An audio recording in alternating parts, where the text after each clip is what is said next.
Hi there. Multi-agent pathfinding, also known as MapF, is a combinatorial problem that asks us to compute collision-free paths for teams of cooperative agents. MapF is often presented as a single-shot problem.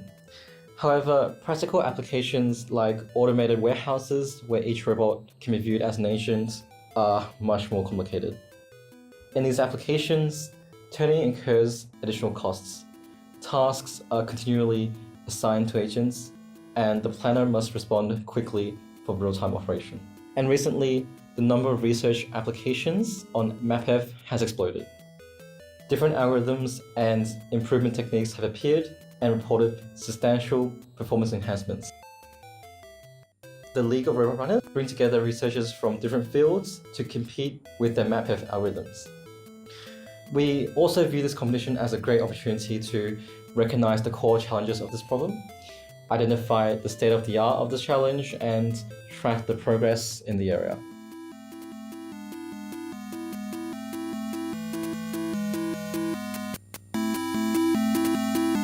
Welcome to our system demo for League of Robot Runners, Goals, Implementation, and Design.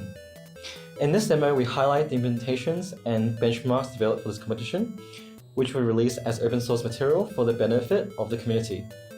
These resources provide a reference point for researchers already working on the MapF problem, and they help lower the barrier to entry for newcomers of this area. Let's see how.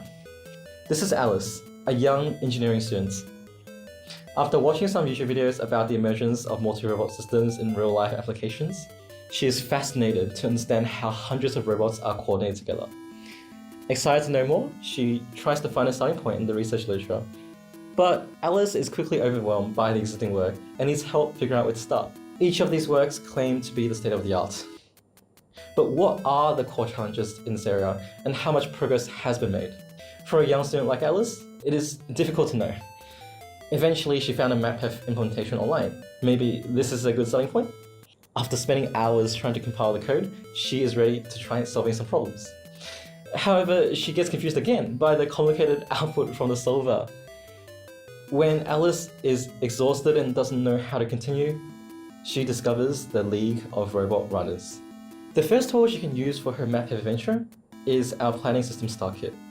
The software provides a simulation environment in which agents operate, and it provides programming facilities to help participants implement their own coordination strategies.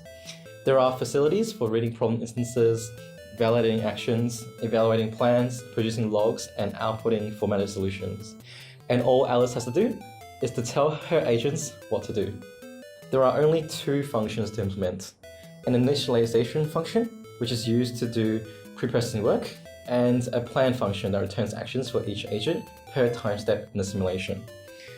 Let's see how it works. Each time step, the controller asks the planner for a set of valid actions. We require one action per agent. The validator checks if the actions are feasible, then the controller issues move commands to the robots. Sometimes the planned actions are invalid. In these cases, the robots are issued wait commands until the next time step. Commands could also be incomplete or missing, such as if the planner is still computing. Again, these robots are issued wait commands until the next time step. The input problems and output files are all in a standard format, which is well documented and human readable. This way, everyone knows what's going on. Writing MapF algorithms are tricky, and in development, problems can occur. We provide a visualization tool called PlanVis, which Alice can use to show the actual movement of the robots. This way, she can see the output solution and debug what has gone wrong. PlanVis shows both planned and executed actions over the entire time horizon. PlanVis also shows validation errors, which can be used to understand why the planner has failed. Another way to use PlanVis is to inspect successful solutions, which can inspire ideas for further efficiency gains. Finally, we want to talk about the benchmark instances and the evaluation system for the League of Robot Runners. While the existing benchmark focuses on the one-shot problem, our benchmark focuses on the lifelong problem. It provides a wide range of instances inspired by real applications such as fulfillment and sortation centers. All these resources, together with best-known solutions and benchmark generators, will be publicly available. During the competition, we utilized an online evaluation platform that allowed participants to submit and evaluate their code. We maintain a leaderboard to track the progress of the competition and the best-known solution for each instance. Therefore, one can refer to the leaderboard and these best known solutions to understand the performance of these different algorithms. After the competition ended, we open sourced the code from the participants so that newcomers can quickly get started building planners of their own. Now Alice can't wait to try out these available solvers and use PlanViz to understand how they behave. The League of Robot Runners competition will be back soon, and more challenging problems await. Alice is now working on her solver for the new competition. Let's see how she does.